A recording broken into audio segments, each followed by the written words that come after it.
ஒரு சாதாரண ஒரு ஆட்கள். எங்க மாவட்டம் தேனி மாவட்டம் ஒரு சின்ன மாவட்டம், விவசாய சார்ந்த மாவட்டம். அங்க நான் ஒரு விவசாயம் பார்க்குற காலத்தை எங்க தளபதி ஒரு மாவட்ட தெற்கு மாவட்ட செயலாளர் போடுவாங்க. நான் இருக்க பகுதி ஆண்டிவிட்டி சட்டமன்ற தொகுதி, கம்பம் சட்டமன்ற தொகுதி. இரண்டுமே கம்பம் ஆண்டிவிட்டி சட்டமன்ற தொகுதியில் விவசாய நிலங்கள் அதிகம், சிறு விவசாய அதிகம். கம்பத்துல நெல்லு, கம்பு, இதுபோக வாழை, இப்படி போன்ற பயிர்கள். அப்ப இந்த ரெண்டு தொகுதியுமே விவசாயம், தேனி மாவட்டம் விவசாயம் சேர்ந்த மாவட்டம். அதில் நான் எனக்கு கொடுத்து கொடுத்த தொகுதி ஆண்டிவிட்டியும் கம்பமும். அந்த ரெண்டுமே விவசாயத்துக்கு ரொம்ப முக்கியமான ஒரு மாவட்டம். என் தளபதியார் நீ முதல் மீட்டிங், அதாவது ஃபர்ஸ்ட் மாநாடு நடந்துச்சு. அதுக்கடுத்து எல்லாருக்கும் பொதுவான ஒரு தலைவர் அம்பேத்கர் சொல்லி ஒரு சின்ன ஒரு விழாவுக்கு போனாங்க. முதல் முறையா வெளியே வந்தாங்க. வெளியே வந்த என்ன நடந்துச்சு, பரந்தூர் போனாரு.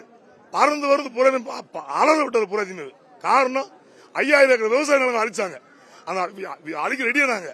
என் தலைவன் முதல் குரலே விவசாய நோக்கி தெரிவிச்சு.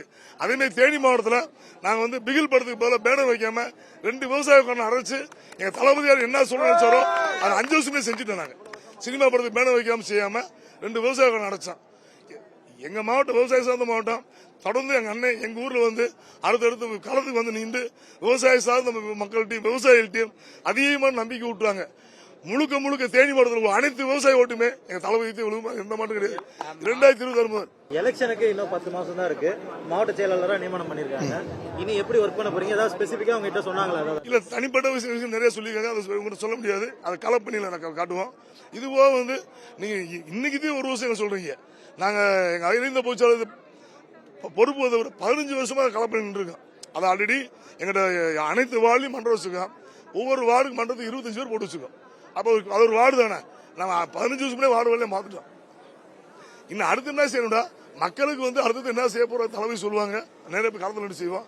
இன்னொன்னு, மக்கள் வரி அனைத்துமே மக்களுக்கு போய் சேரும். எங்களை பணங்காசு சம்பாதிக்கிற ஆசிரியம் கிடையாது. பணங்காசு சம்பாதிக்க வேற ஒரு கட்சிக்கு போயிருப்போம். எங்க அண்ணன் அதே மாதிரி தான். பணங்காசு மேல ஆசை இல்லாம 300 கோடி 200 கோடி சம்பளம் சொல்றாங்க.